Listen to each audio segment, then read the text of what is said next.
भगवान श्रीकृष्णाला संततीचं सुख नव्हतं, त्यांना पुत्र नव्हता, मुलगा नव्हता. एवढं म्हणल्याबरोबर रुक्मिणी मातेच्या डोळ्यातून पाणी आलं. नारद महर्षीला म्हणाले, नारद महर्षी, आमच्या प्रारब्धामध्ये ते सुख नाही. तुम्ही भोजन करा, तुम्ही घ्या, तुम्ही प्रसाद घ्या. आणि डोळ्यातून पाणी आलं. नमस्कार केला. नारद महर्षीला भोजन करायला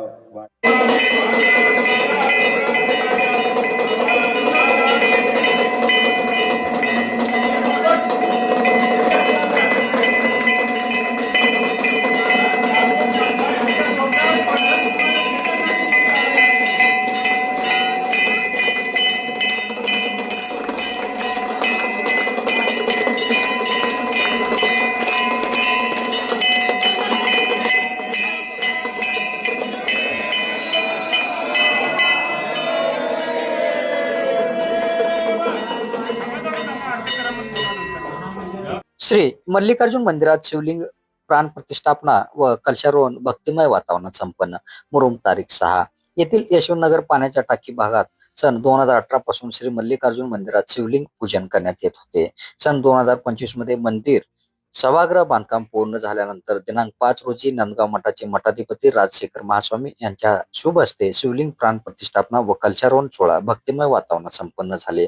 दिनांक 4 रोजी मुरुम शहरातील श्री भवानी माता मंदिरात श्री मल्लिकार्जुन मूर्ती कळसाचे विधिवत पूजन करून कळस व मूर्तीच्या पालखीचे महिला भगिनी डोक्यावर कुंभ कळस घेऊन वाजत गाजत फटाकड्याची आतिषबाजी करत महात्मा बसवेश्वर चौक, छत्रपती शिवाजी महाराज चौक, डॉक्टर बाबासाहेब आंबेडकर चौक मार्गे यशवंतनगर येथील मंदिरापर्यंत भव्य दिव्य मिरवणूक सोहळा पार पडला.